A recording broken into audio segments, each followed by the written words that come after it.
Olá, boa noite, como vai? Vai bem? Está no ar pela TV Pantanal, canal 22, emissora do Grupo Gazeta de Comunicação, programa Opinião de segunda-feira. Nós estamos a postos nesse 30 de junho de 2025 com mais um programa Opinião ao vivo para você e com você. Como vai? Vai bem? Espero que você, apesar do frio, esteja bem, não é?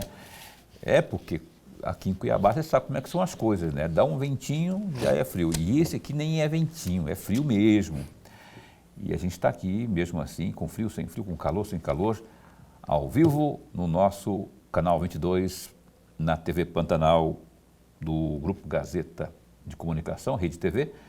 Muito bom ter você em nossa companhia e estar em sua companhia mais uma vez, como também é muito bom estar na companhia do Lorenberg Alves, mas eu vou cumprimentar o Lorenberg antes de cumprimentar o Lorenberg, eu vou anunciar quem está conosco aqui. Você viu aí, ó, como está vendo agora na tomada aberta, que aqui ao meu lado tem uma moça bonita, que é a nossa secretária lá, adjunta do Meio Ambiente, secretária adjunta do Meio Ambiente aqui de Mato Grosso, está aqui conosco, ela é de Gestão Ambiental da SEMA, Luciane Bertinato. Primeira vez que ela vem aqui, não é? Indicação da Maura Nazarete, a quem eu mando um grande abraço, nossa querida secretária, a Maura, que é a campeã de vindas ao programa Opinião nesses 5 anos e meio. Lorenberg contava, ele enjoou de contar, porque ele contava quantas vezes já tinha vindo aqui, né? Ele parou na 18, na 18ª por aí, ele parou, mas ela tem muito, a SEMA tem muito assunto, né? Por isso que a gente sempre, não só ela, todos, né? A gente abre as portas para boa informação, especialmente no meio ambiente, que tem muitas coisas a serem ditas, cadastro ambiental rural, por exemplo, CAR, que certas pessoas aqui conhecem muito. A gente vai conversar sobre isso com a nossa Luciane Bertinato. Agora sim, professor Lorenberg, boa noite, como vai? Vai bem? Muito bem, Paulo. Boa noite, Paulo Coelho, e um grande abraço.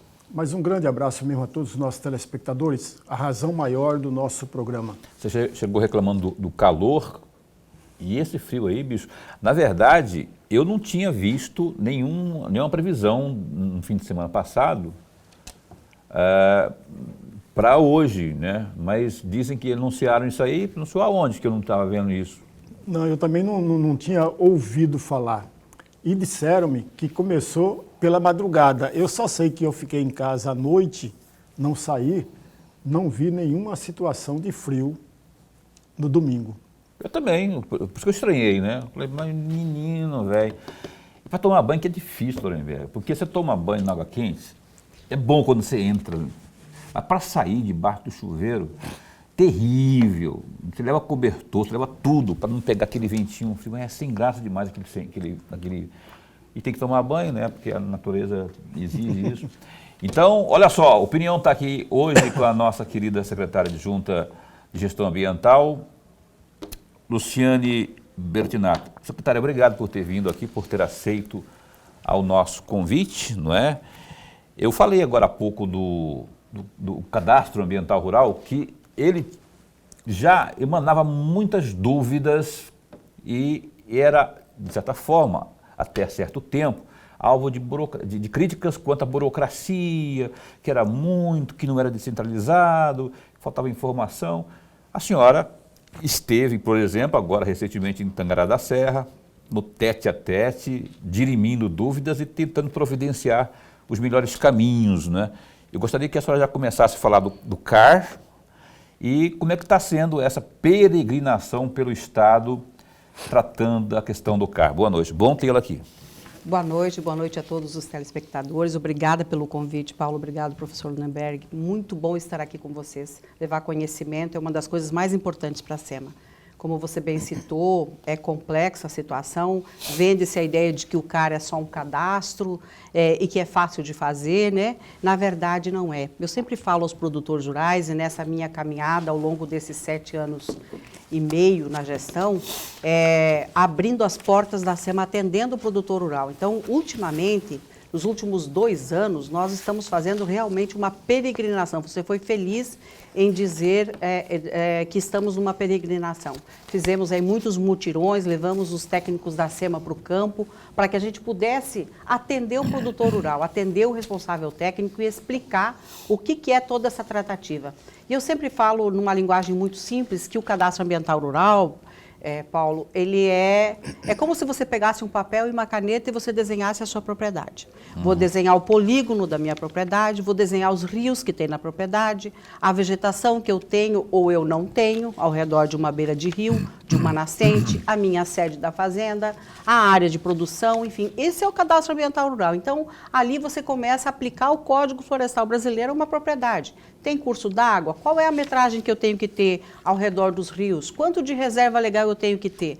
Código Florestal Brasileiro é a aplicação de área de preservação permanente e reserva legal em um imóvel rural. Ou seja, os cuidados e os zelos com o meio ambiente para que eu possa continuar produzindo. Então, quando eu cuido dos recursos naturais, automaticamente também a natureza me devolve, né, dessa Com forma. certeza. Eu vou... Você falou aí, secretária, e aí é coisa de leigo mesmo. Se eu, proprietário rural, mentir para você, SEMA, falar assim, ó, eu tenho isso, quando eu tenho, na verdade, muito mais do que isso. Aqui não tem isso e acaba tendo isso. Como que a SEMA fiscaliza se esse cidadão aqui está falando a verdade ou não?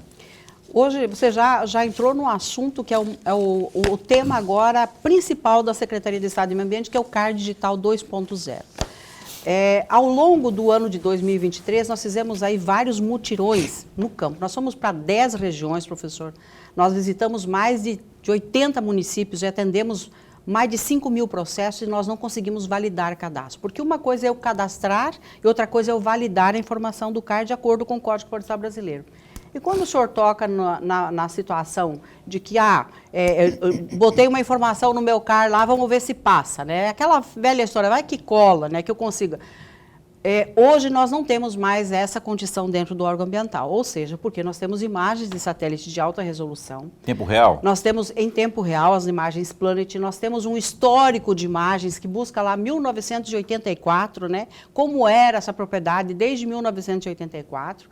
A nossa equipe de analistas, desde 2019, são mais de 50 pessoas trabalhando na validação e análise de CAR, é extremamente capacitada. Nós a todo instante estamos treinando e capacitando eles para identificar as situações. Mesmo com esses 10 mutirões, mesmo nós teríamos ido para o campo, mesmo com todas as campanhas que a Secretaria de Estado fez, e aqui eu quero fazer uma ressalva importante com a secretária Maura. A secretária Maura é uma pessoa extremamente eficiente, dedicada e com visão das coisas. Então, ela tem nos dado respaldo técnico e jurídico para que a gente consiga avançar muito nessa pauta, né? Porque o cadastro ambiental rural não é simples. Então, as divergências técnicas dentro de um cadastro e outro é que surgiram muitas operações também, tentativas de burlar o sistema. Enfim, nós tivemos muitas situações dentro do órgão ambiental e que nos levaram, então, em final de 2023, a pensar numa nova proposição para o Estado, que é o quê? A SEMA fazer as bases de referência do Estado, ou seja, eu desenhar para cada município do Estado toda a sua base como se ele fosse um grande CAR. Então, nós começamos por Nova Ubiratã. Hoje nós já temos muitos municípios já com essas bases de referência prontas. E o processo é o seguinte: eu confecciono aquela base no polígono daquele município, desenho toda a hidrografia, toda a vegetação, as nascentes, de acordo com o que nós estamos vendo nas imagens de alta resolução, né? Então, tecnicamente, hoje eu falo que não sou formada em geologia, nem florestal e nem agrônoma, mas estou quase entendendo de geoprocessamento já como se faz um processo de CAR. Então, esse desenho hoje, a SEMA tem procurado fazer o desenho deste polígono do cadastro ambiental rural daquele município com todas essas bases de referência. O que é o CAR? É uma composição de bases de referência. A hidrografia, o solo, a vegetação, e a gente vai montando todo esse mosaico da propriedade e entregamos então para o produtor um CAR, né, validado por nós já, que ele pode dizer, olha, isso na minha propriedade não existe. Mas veja bem, olhe bem se não existe isso que nós desenhamos. Então, essa equipe hoje, são mais de 30 pessoas trabalhando na confecção das bases de referência, tem uma empresa contratada também para poder nos auxiliar nesse produto e nós estamos tentando entregar para o Estado aquilo que nós temos de melhor com relação ao cadastro ambiental rural. Temos também professores de universidades, geólogos, especialistas em geologia para definir se realmente aquela hidrografia existe, se aquela nascente, aquele solo é um solo que tem nascentes, enfim. A nossa ideia é fazer o mais claro possível e não termos aí erros neste processo do CAR digital para ajudar o produtor rural. Esvazia qualquer tipo de desculpa do proprietário rural, né? Está aqui já, a SEMA já antecipou, já fez todo um trabalho aí, é só confirmar se sim ou se não, se tem ou não tem. Não, mas aqui não tem esse riacho, não tem esse rio, não tem essa informação aqui, não procede. Aí você vai ter que fazer encontro de versões, né? Aqui está a tecnologia, Planet que você falou? É, sistema Planet, e aqui, imagem de alta resolução. E aqui está o seu argumento, aí a gente vai ter preto no branco. Professor Lorenberg, por favor. Secretária adjunta, antes de mais nada, registrar a nossa alegria. Muito bom mesmo tê-la aqui para falar de um tema, ou de vários temas com relação ao meio ambiente, que todos nós ficamos entusiasmados para falar sobre isso. Secretária, eu gostaria muito de uma opinião da senhora. Dizem, e eu acredito que seja de fato isso, que nós temos uma lei das mais importantes e melhor no mundo. Porém, nos últimos anos, um mexe daqui, um mexe dali, vamos flexibilizar. Essa é a palavra muito utilizada. Vamos flexibilizar. E quando alguém pronuncia essa palavra flexibilizar, confesso à senhora que eu fico... Dá até arrepio. Tudo. Porque não é para melhorar a preservação ou para defender o meio ambiente. Você está falando do Código Florestal, né? Exato. É ao contrário. É para simplesmente tirar aquilo que para ele traz prejuízos. E aí, secretária adjunta, a senhora é secretária adjunta, a senhora falava antes de começar o programa que a senhora era produtora rural. Sim. Mas agora a senhora está na função Sim. de defesa do meio ambiente. E aí, secretária, diante desse quadro que eu tentei, e me perdoe se eu errei no desenho, mas como fazer diante de uma situação dessa? O seu desenho não foi feito pelo Planet, né? Foi feito pela sua cabeça. Na verdade, eu concordo com o senhor que é complexo realmente, né? Quando a gente olha e diz assim, vamos flexibilizar.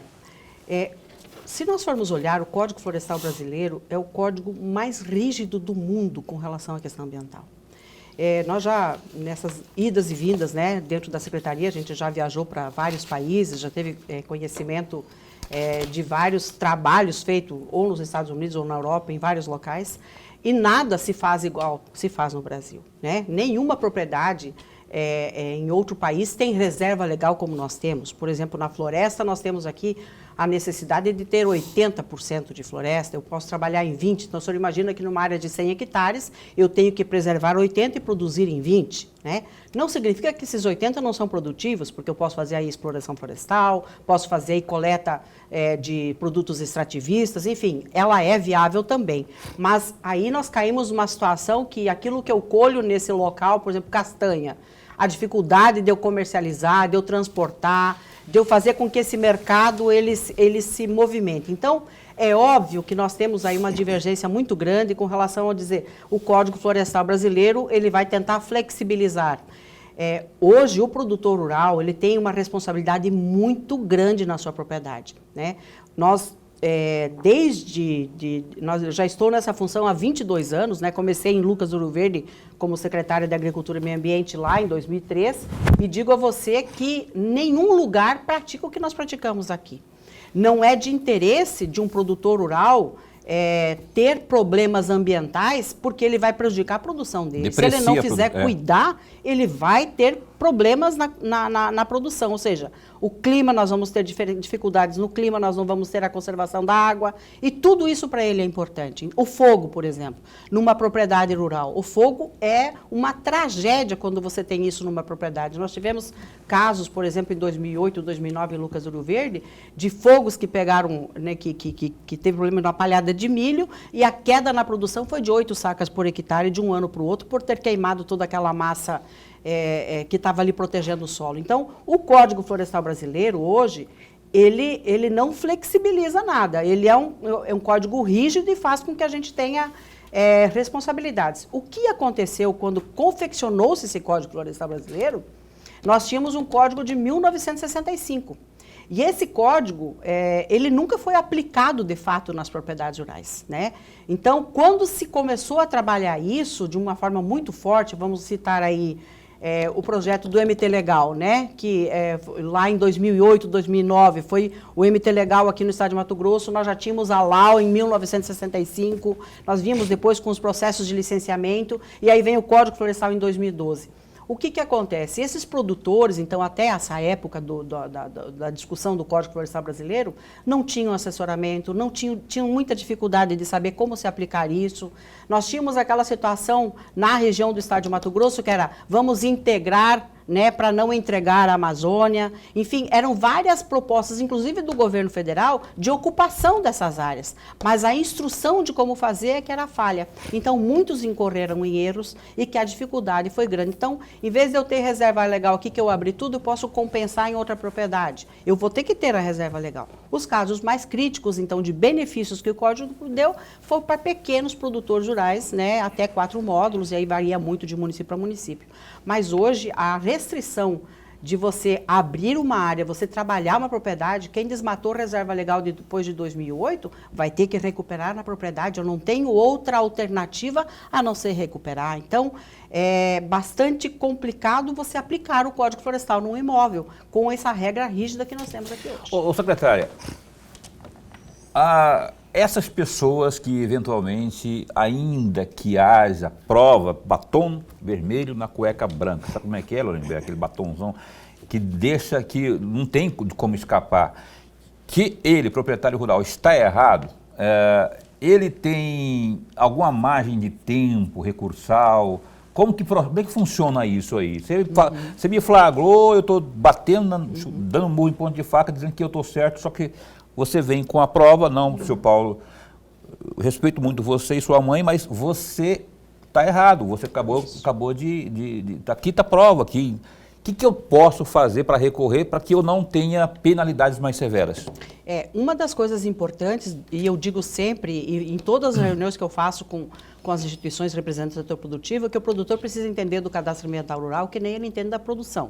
Do soja, do milho, do boi, do café, do açúcar. Ele tem que entender o que é a aplicação do Código Florestal Brasileiro. E como que eu enquadro minha propriedade? Agora, essa situação de dizer, olha, essa vegetação eu não tirei, essa vegetação não foi na minha época, isso aqui já está há muitos anos. As imagens de satélite mostram por si só. Elas são certeiras? Certeiras. Eu digo sempre que se eu pudesse atender 160 mil produtores e abrir o cadastro ambiental rural de cada um numa TV enorme, que eu tenho desse tamanho na minha sala, e quando você começa a jogar essa dinâmica, né, de imagens, vamos pegar lá no ano de 2000, o que o senhor tinha nessa propriedade? Até 2008. E vamos fazendo essa dinâmica, você vai vendo que o produtor, você diz para ele, olha, não é bem assim como o senhor está falando, o senhor está vendo aqui, ó. Mas eu não fiz isso aqui. Essa semana eu atendi um senhor, ele falou, mas isso aqui não aconteceu e tal. Eu falei, que ano que o senhor comprou a propriedade? 2014. Eu falei, o senhor abriu, em agosto de 2014, o senhor abriu essa propriedade, o senhor já era dono? É isso que eu ia perguntar. Se eu alegar que eu comprei do Lorenberg. Comprei do Lorenberg há 2 anos atrás. Isso. O CAR também, o satélite também, as imagens elas são precisas? Isso, na verdade é assim, se você comprou essa propriedade há 2 anos atrás, você tem um contrato de compra e venda, que você vai ter que colocar isso dentro do cadastro ambiental rural, né? Essa informação tem que ser prestada. Ela tem que ser precisa. Agora, se foi o Lorenberg que abriu antes, né? Então, ele que é a responsabilidade dele. Se você abriu depois, a responsabilidade é vossa. Acontece que em muitas situações, quando você detecta, e isso acontecia um tempo atrás, detecta um desmatamento, por exemplo, você detectava esse desmatamento em 2009, ele tinha acontecido em 2008. Então, a gente tinha um delay aí para poder fazer as infrações. Okay. Hoje não mais. Hoje nós temos um processo tempo real, rápido, quase. em tempo real, né? E que ao momento que vai apontando os desmatamentos, já vai fazendo os autos de infração, se aquele não tiver licenciamento em cima para fazer o procedimento. Ok. Tá vendo, Lorenberg? Você me vendeu o negócio que tá com um problema já. Agora eu que tenho que prestar conta para a SEMA aí, que está falando que eu... Isso acontece com frequência, rapaz. Muitas alegações. Aliás, eu quero ver daqui a pouco também a secretária. Vou ter que ir para o intervalo comercial agora. Mas já a gente também traz essa experiência lá, essa parceria com o Tangará da Serra, a parceria com os sindicatos rurais. E tem muito mais para a gente abordar aqui com a nossa entrevistada dessa noite, Luci. Ela veio para me provocar, porque ontem o Flamengo perdeu, ela veio de rubro-negro, ela veio de preto e vermelho, só para tirar uma lasquinha. É preto aqui. E rosa, Paulo. Mas é vermelho. A gente aqui, ó, a noite do gato é pardo. Cabeça inchada desse tamanho. Opinião dá um tempo e volta já, um instante só.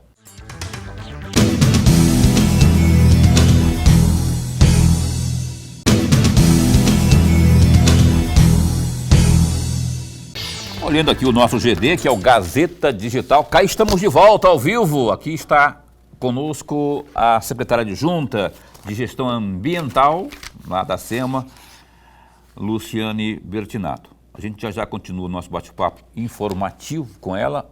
Antes eu quero falar para você do que está rolando lá pelos lados do GD, que é o Gazeta Digital. Ó, dá um clique aí, www.gazetadigital.com.br.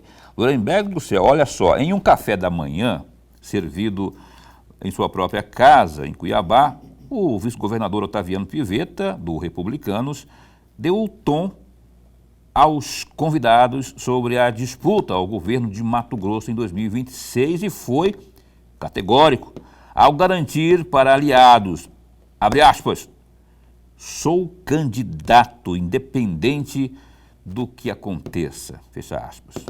O encontro aconteceu domingo, dia 29, também conhecido como ontem, né?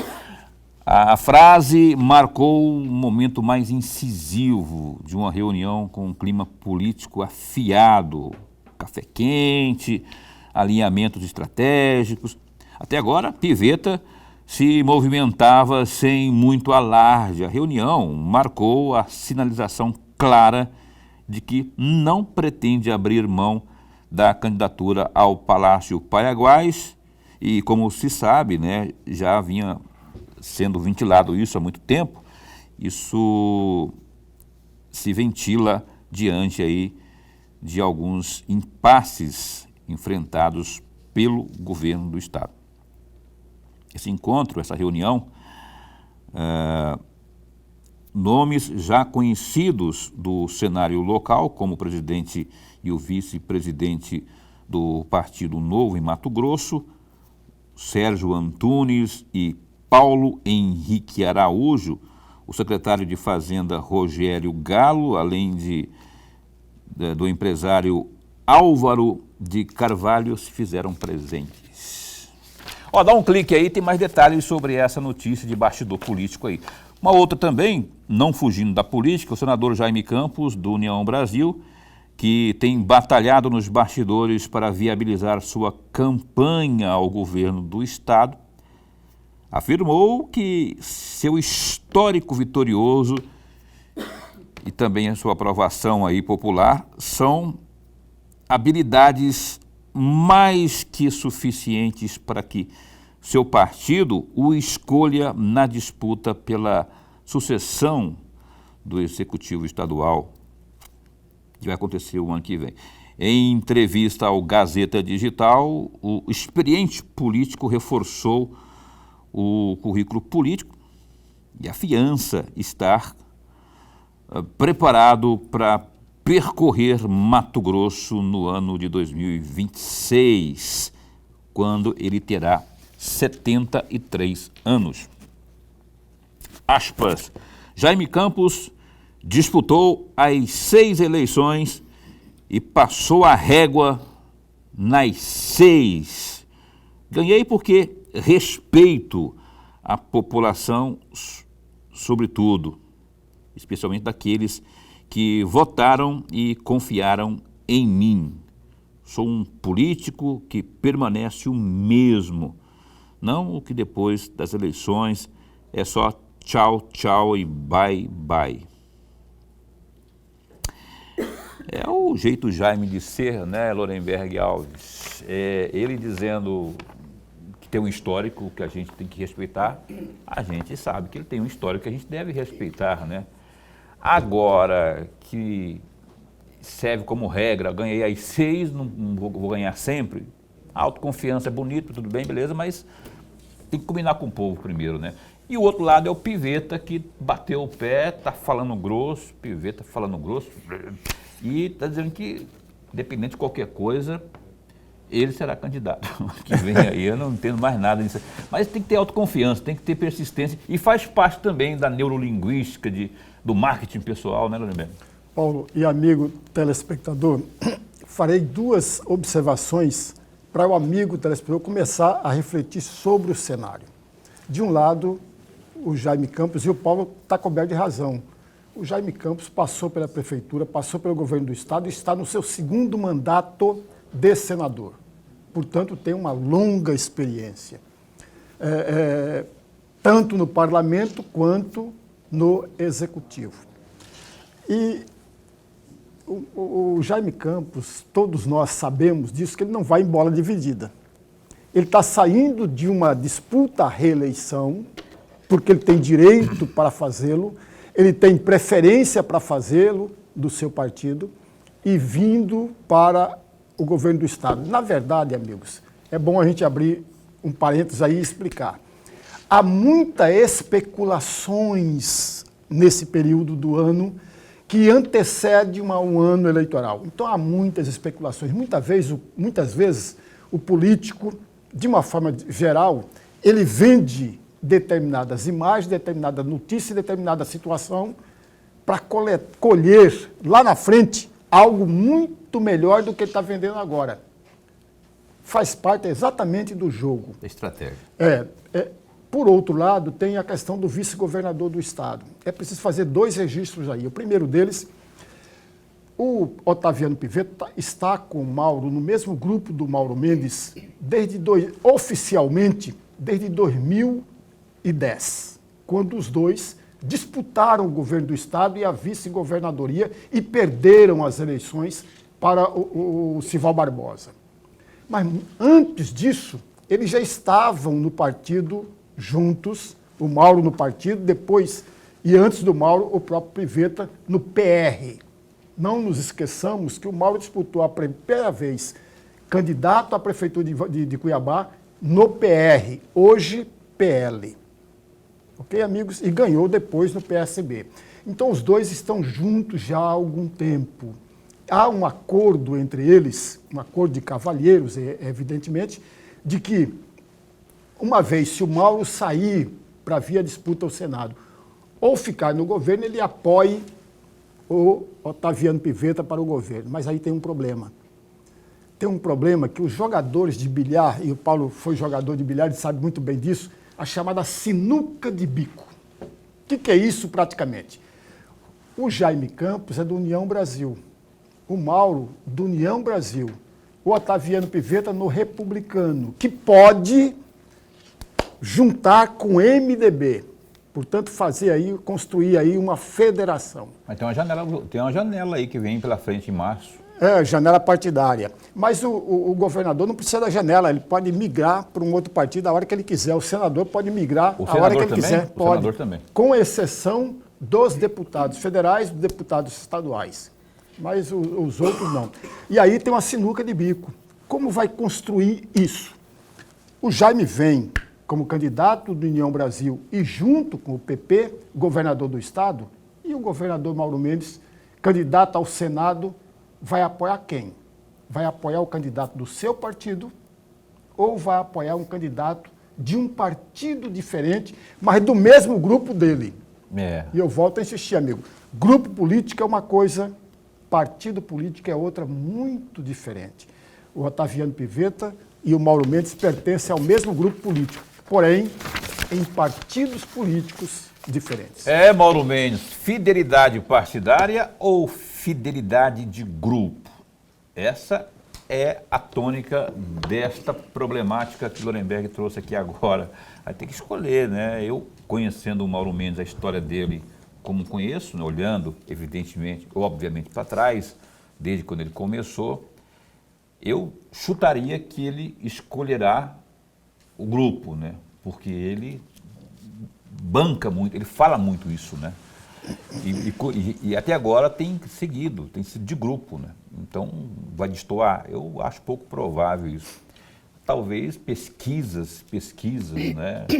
Porque tem que consolidar o nome. Não é só isso, eu vou ser candidato e tudo. Candidato de si próprio. Exatamente, muitos fatores porque podem... aí tem grupo, tem um fator grupo, tem um fator pesquisas, não é? Tem que ver tudo isso aí, dizer por dizer, serei candidato independente de qualquer coisa. Eu torço para que seja mesmo, porque eu gosto muito do Otaviano, queria vê-lo na disputa aí, com bons nomes também, que tem outros excelentes nomes também para disputar. Mas candidato de si próprio, eu acho, né? E nem estou dizendo que será, viu, o governador. Aliás, eu falei com ele semana passada para ele vir aqui ao programa também, para a gente bater um papo político no Opinião. Ele ficou de viagem indo para vir. Eu só acho que tem que construir, né? Ninguém é isolado, não. Andorinha sozinha, sabe como é que é, né? Veremos aí, a conferir os próximos capítulos desse imbróglio aí de definição partidária, que tem um tempo ainda para ser definido. O Opinião hoje está aqui recebendo a gloriosa Luciane, a nossa secretária de junta de gestão ambiental da SEMA, Luciane Bertinato. Tem um vídeo aí que eu queria que, lá de Tangará da Serra, eu não sei se está nominado aí, enfim, ainda que não sejam pertinentes a Tangará da Serra, esses aí. Eu queria abordar o assunto contigo, secretária, sobre esse evento, essa sua passagem lá por Tangará da Serra, essa parceria com os produtores de lá, qual foi a tônica, foi o CAR, o que houve de avanço lá? Bom, Paulo e professora, a gente vem trabalhando muito parcerias, né? Nós entendemos e este governo tem o propósito de ajudar o pequeno produtor.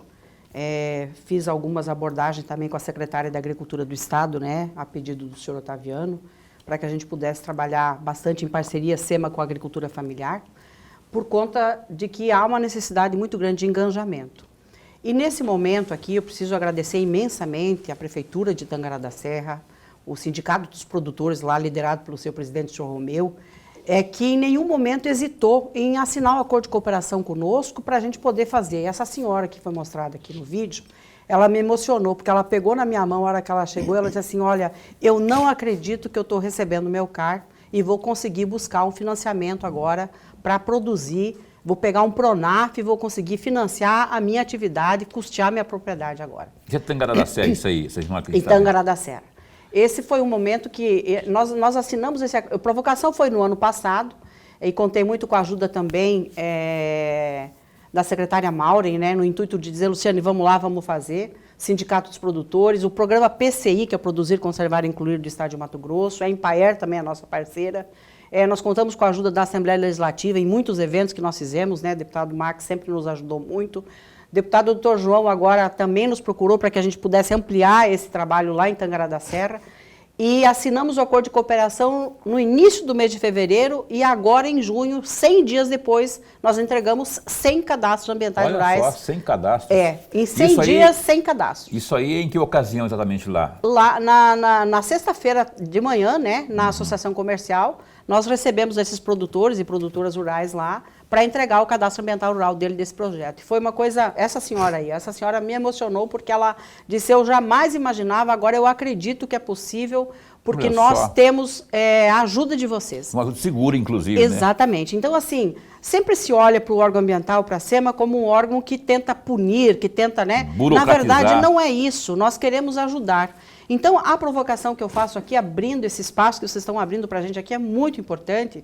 E aonde a gente chegar e dizer, olha, prefeitos, né, secretários municipais, qual é o seu papel em ajudar esse pequeno produtor? Como é que a gente tem que trabalhar isso? Sindicato dos Produtores Rurais, nós temos aí a FAMATO, que é o guarda-chuva, né, da ProSoja, o guarda-chuva do IMAC, do Acrimate. Como é que nós podemos trabalhar em parceria para ajudar esse pequeno produtor? Em Tangará da Serra são 1.600 cadastros, 1.300 são pequenos produtores. Entendi. Como é que a gente não vai ajudar, né? Então, essa é uma prova de que é possível e a gente tem condições de fazer parcerias muito maiores ainda se a gente tiver envolvimento do poder público local e do Sindicato dos Produtores. Que ótimo, que ótimo. Parabéns aí. Depois de Tangará tem outros também que serão outros. Já temos outros municípios aí com as tratativas, né? Lucas do Rio Verde, Sorriso, Jaciara, também nós já conversamos com Jaciara, Jucimeira, vários municípios aí, aqui em Cuiabá, inclusive, para ajudar pequenos produtores de assentamentos aqui, e essa é uma pauta importante também, Paulo, é a questão dos assentamentos, né? Muitos assentamentos aí há muitos anos sem regularizar, a gente precisa ajudá-los. Qual que é o tempo que eu tenho aí? Eu estou mais perdido do que surdo em bingo. Me fala aí qual que é o tempo. Foi para o intervalo? Para quê? Para o intervalo? Para o intervalo comercial. Então eu vou em 1 minuto só, Lorenberg. Na volta você volta perguntando aí, porque 1 minuto só, começa a perguntar e depois eu vou ter que interromper do mesmo jeito, então já vou puxar aqui o intervalo comercial. É coisa breve, 1 minuto e meio a gente retoma aqui o nosso bate-papo aqui nesta noite com a secretária adjunta de Gestão Ambiental, Luciane Bertinato. Um instante só.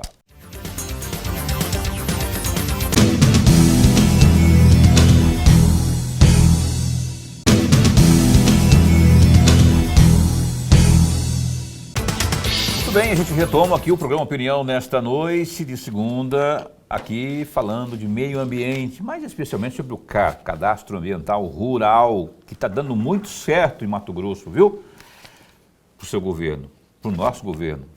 E aí a gente está aqui esmiuçando um pouquinho das informações que a gloriosa Luciane Bertinato, adjunta de Gestão Ambiental, lá da SEMA, está aqui conosco, aqui, dirimindo algumas dúvidas, enfim.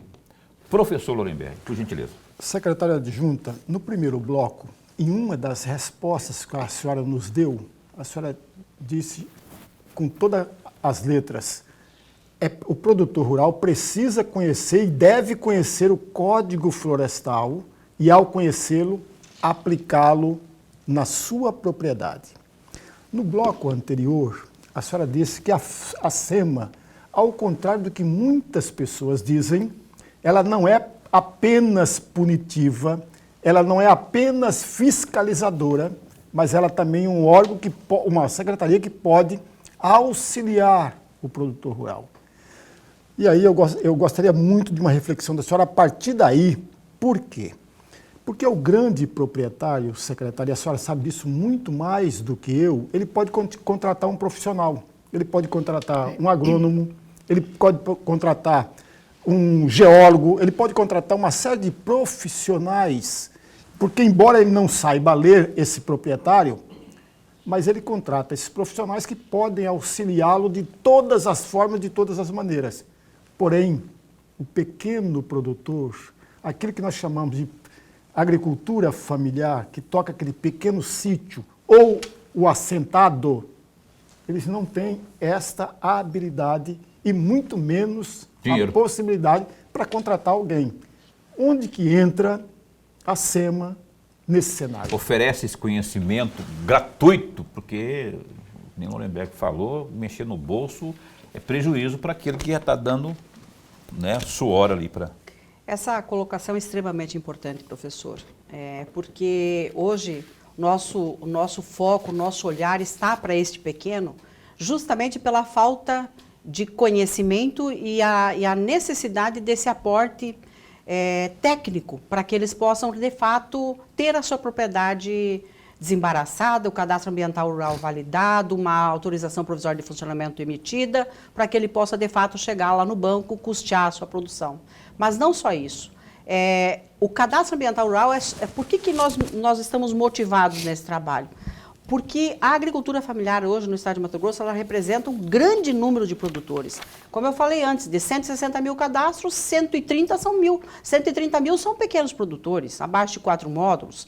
Então, esse pequeno produtor hoje, ele emprega muita gente. Ele emprega, vamos pensar na hortifruticultura. Um produtor de soja, ele tem lá seus 200, 300 hectares de soja, ele contrata um profissional, ele tem máquinas e tudo mais. Agora, um pequeno produtor de 5, 10 hectares de hortaliça, ele gera muitos empregos lá nessa propriedade. Então, nada mais justo do que nós focarmos nesse pequeno produtor para ajudá-lo.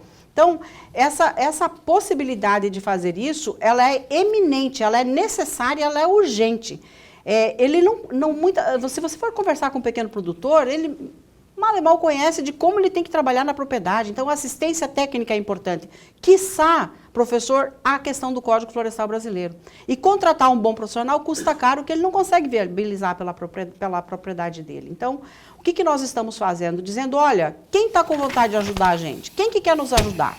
Nós temos aí parcerias, né, com empresas, nós temos parcerias com o próprio Produzir, Conservar e Incluir, com o sindicato. Lá em Tangará, por exemplo, a prefeitura vai botar mais R$150 mil para ajudar. Nós estamos viabilizando um recurso através de um projeto que nós temos, que é o KfW CAR, que é do governo alemão, do Banco Alemão, mais 1.300 cadastros para Tangará da Serra. Ou seja, a gente tem condições de trabalhar hoje, empresas que estão ligadas àquela atividade econômica, a ajudar esse pequeno produtor. E eu tenho recebido muitas visitas no sentido, como que eu posso te ajudar, como é que nós temos que fazer.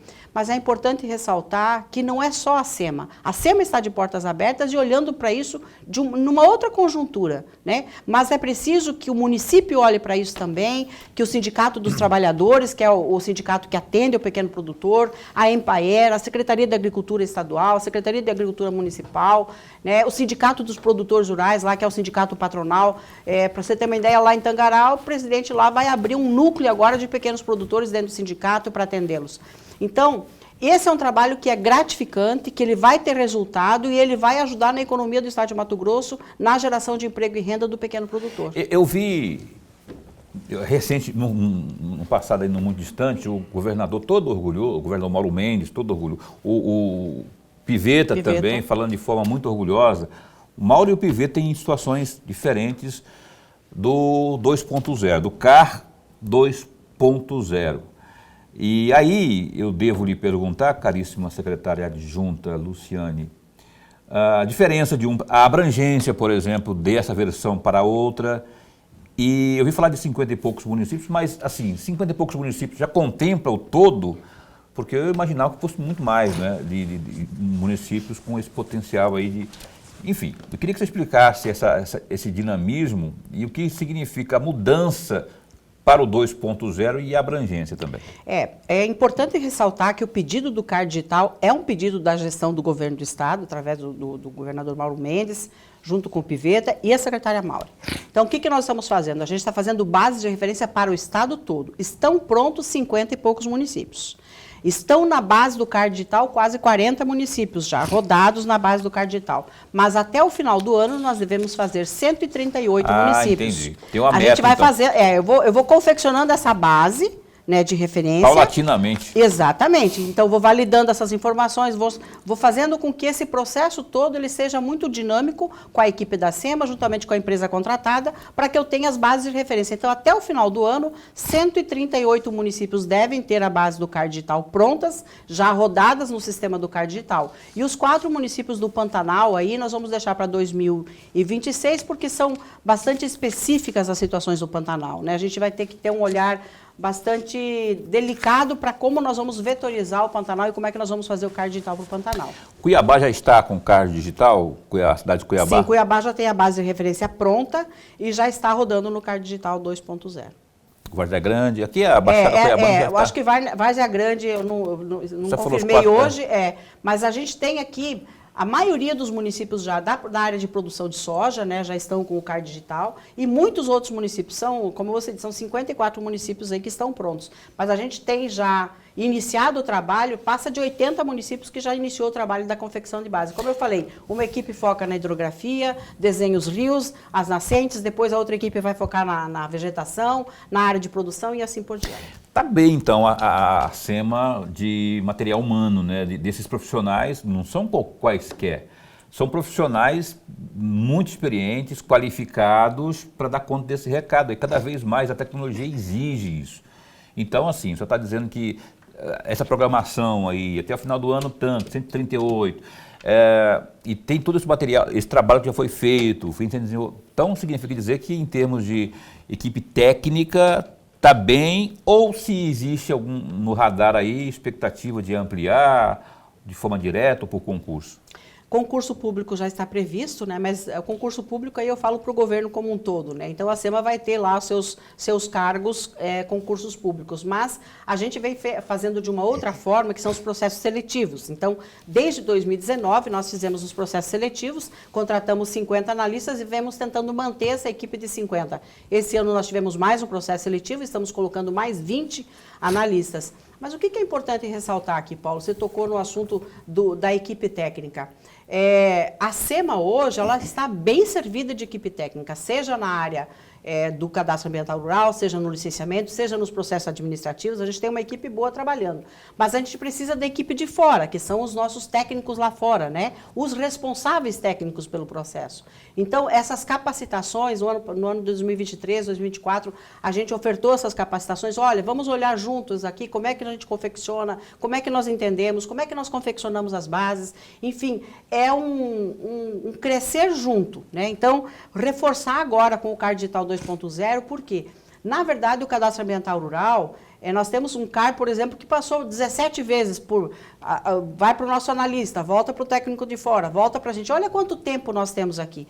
De 2019 para cá, nós já fizemos 231 mil análises com essa equipe que nós temos. E nós não conseguimos validar CAR. O CAR digital agora, ele em 22 dias que nós temos ele publicado, que ele foi publicado dia 4 agora de junho até agora, a gente validou mais CAR do que nós validamos em 7 anos, 8 anos de cadastro ambiental rural. Ou seja, a gente tinha no dia 4, 11 mil, 12 mil cadastros validados, hoje nós passamos de 24 mil cadastros validados. Então, a ideia é a gente fortalecer cada vez mais a possibilidade de trabalhar o mundo digital para eu conseguir avançar nas validações. Quando eu me referi falei material humano, estou me referindo aos analistas ali, da parte que mexe com a tecnologia de forma mais direta, mas os capacitadores também, esse pessoal que vai a campo, que na verdade que são os olhos daqueles que estão aqui, não é na base aqui. Então é tudo um conjunto aí.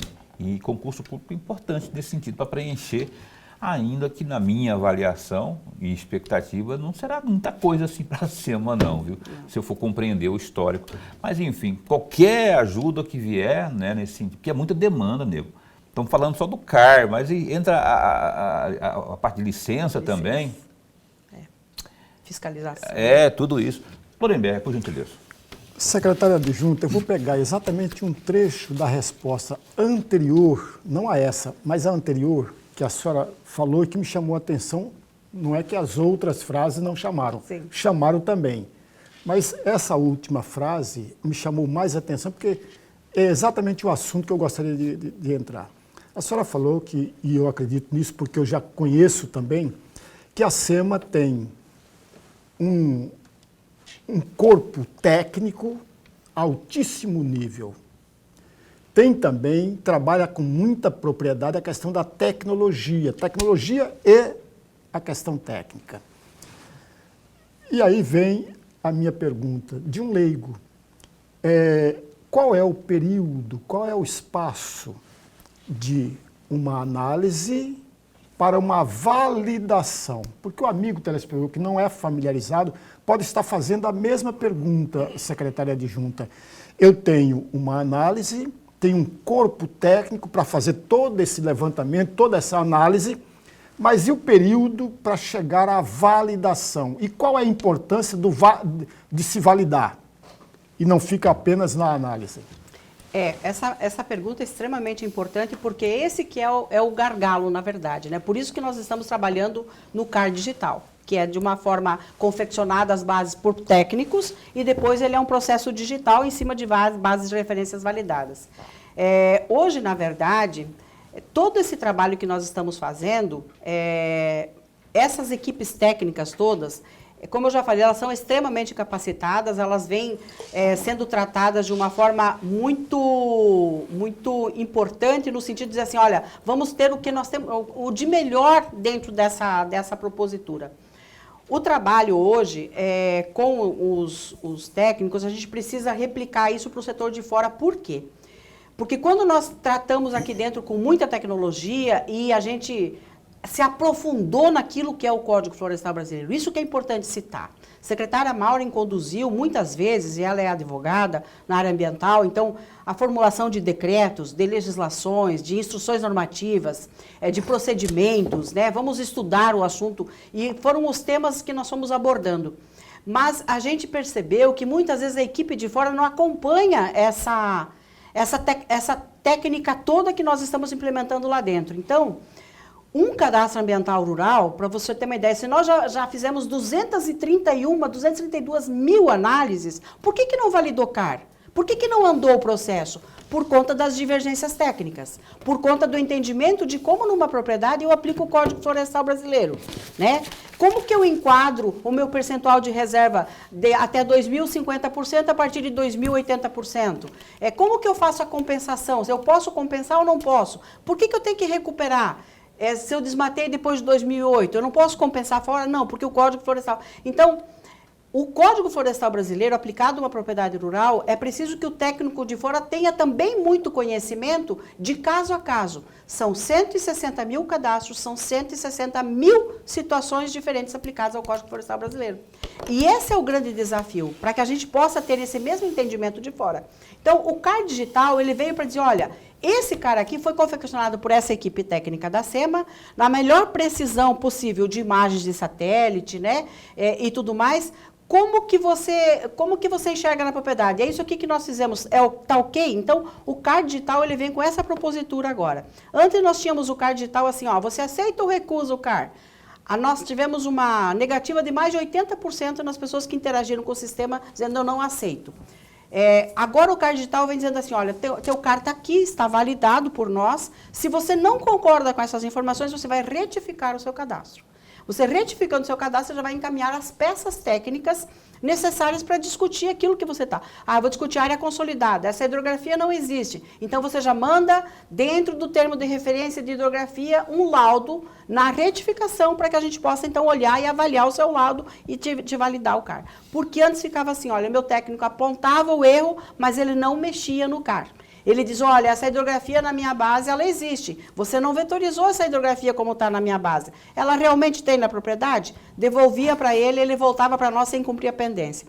Então, a gente foi tratando algumas coisas, tipo assim, olha, 3 vezes uma pendência aqui, nós vamos indeferir teu cadastro, se a gente reiterou. Mas a melhor propositura realmente é a gente entregar esse CAR para ele e ele dizer, olha, vou divergir somente nos pontos específicos dessa propriedade. E aí a gente tem entendimento de que nós vamos andar muito com a validação de CAR e a retificação vai ser muito mais célere. Ô, secretária, eu queria muito continuar o bate-papo aqui, até porque você é riquíssima de informação. Eu adorei nosso bate-papo, informativo, conhece muito, mas muito, se não tudo, mas muito. Especialmente cadastro ambiental rural. Muito obrigado pela sua presença, não é? E que seja a primeira de uma série de outras tantas, viu? Obrigado de verdade por ter vindo aqui. O Opinião e esse espaço continuam apostos para bem informar. Eu fico à disposição de vocês. Hoje, a SEMA ela está de portas abertas. A gente precisa ter esses momentos de comunicação com o público externo. E fico aqui à disposição de vocês para qualquer outra situação que eu possa contribuir junto à SEMA aqui no vosso programa. Ainda mais com a minha amiga Clênia lá, tomando conta da assessoria de imprensa. Obrigado, Clênia, também pela força, viu? Clênia é um espetacular profissional da comunicação, não é? Que eu já conheço há muito tempo. Obrigado, de verdade. Conheço também há muito tempo o Dalto, que é o esposo glorioso aqui, meu amigo também de muitos anos, que também está aqui. Obrigado, viu, Dalton? Obrigado, esse São Paulino que também está ali, que veio aqui acompanhar, servir de segurança aqui para a nossa gloriosa entrevistada. Um abraço também para a Maureen, um grande abraço fraterno para ela, viu? A secretária titular da pasta. Lorenberg, a gente se encontra amanhã, não é? Até amanhã, até amanhã. Às 7h30 da noite, a gente se encontra amanhã às 7h30 da noite aqui ao vivo no nosso programa Opinião. Se cuida, se acolha, se aqueça do frio, aqueça seu coração também. Fica bem, fica com Deus também.